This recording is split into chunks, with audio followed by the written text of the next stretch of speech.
Cool tools are cool, but cool tools that are affordable are even better. The circle jig is a repeatable process to create rounds for lazy Susans, small tables, large tables. Heck, you could even create art pieces every time repeated with the circle jig and the right router bit. In this video, you'll learn step by step how to make repeated circles from anything. Stay tuned, enjoy the video.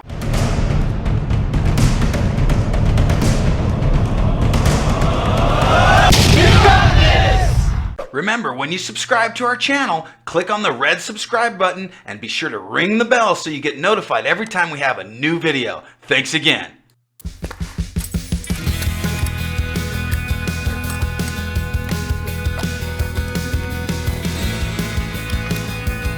This little hockey puck that comes with the circle jig is handy. If you don't want to do a pilot hole into the actual round that you're creating because you're going to use both sides, you would use the hockey puck. Double side tape, put that down and marry the awl thread right into that hole and you have your center point of your circle to create your round. Now, since I'm only going to epoxy one side of our round, I'm only going to pre-drill halfway through my piece. That will be plenty for my awl thread to work with and I'll have a perfect circle. Let's do it. That's a 1/4 inch. That's a little too loose. Let's go a little bigger. Let's try 5/16. Perfect. So you want to do a 5/16 hole as your pilot. Now we don't want to drill all the way through our 3/4 inch material. You can get a stop collar or you can use a piece of tape so that you remember, don't go too far. Let's do that method. So I know that won't go through my piece. I'm going to go about that deep. That's all you need to create a perfect circle. Now we have a reference point so we don't go too deep. So what I'm going to do is measure from my bit to my awl thread. I'll tighten it right at 16 and that'll be perfect. If you're going to make many of these and want them the exact same size, just keep it set and they'll all be the same. Here we go. Let's drill our pilot. Okay, let's make sure that's going to stay in for us. I'm going to bring my bit up high so I don't hurt my bit. You don't want it to be protruding if you're not going to cut with it. Let's get this set right here. And that's going to make sure it keeps that radius all the way around. Easy as 1, 2, cut.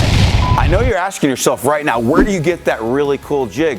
You get it right here on stonecoatcountertops.com. Pro tip, 2 passes is better than 1. We're not going to overwork our bit by protruding it all the way down on our first pass. We'll do multiple passes. This will keep our bit from getting too hot and working too hard on our motor of our router. Pro tip, start with your bit sucked up into the tool. After we get it spinning, open it, rotate it down so that you don't pop your bit. If your bit's sticking out and you start your router and it's touching the wood, you're going to snap it like it's hot. Next step on these rounds, we're going to do a 1/8 inch router bit on the bottom as well as the top of these pieces. This will promote the epoxy from flowing over those edges and give you a nice clean look. Let's do it. Okay guys, we're going to sand these edges nice and smooth. We'll paint it with 2 coats of paint and primer in one with the color of our choice to create a great background for our art, and then we're ready to apply the epoxy. Let's do it. I'm just doing those edges and that really puts a nice slick smooth edge to create a nice flow for that epoxy. It doesn't take much, the sanding goes really fast. Time to paint these. We're going to do black paint and primer in one on this. I really like teal ever since I saw Rhonda RK3 Designs out in Seguin, Texas. She loves that color. I'm going to do that color right here on this round and see what it comes out like in art. Here we go.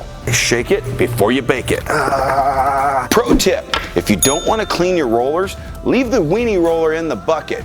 That way it's always ready, primed, and you can use it for your next project without cleaning it out. Check this out. So get most of the excess off your roller and then do a nice thick coat on those edges. Pro tip, 2 thin coats is better than 1 thick coat. Don't apply it too thick, just enough to get it covered, and come back after it's dry, sand with 220 and do a second coat. When we're doing countertops and earth tones, we typically choose from 4 different paint and primer in one colors that we stock in our shop.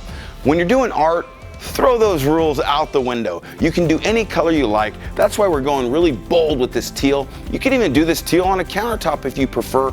We're gonna do that Southwest theme, turquoise, maybe a little bit of copper through that. I love that look. It's a match made in heaven. It's like a hand in a glove. I like how bright this color is. This is like really almost glowing. It's called Island Aqua. Island Aqua from Home Depot. That's a Behr paint and primer in one color, and I really like how this is popping off the piece. Need a little bit more paint. All right, let's let that dry. We'll come back and do the second coat. All right, guys, we're all set up. It's dry. Let's sand this and we'll do our second coat. Boy, that makes it really smooth really quickly. Let me wipe that dust off. How do you clean your tools?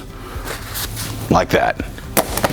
Guys, thanks for watching our video on how we used our circle jig to create these rounds. If you want to see what we create with them next, go check that video out. Also, visit our website at stonecoatcountertops.com to get your own circle jig. Until next time, from Stone Coat Countertops, you got this. We'll see you on the next video.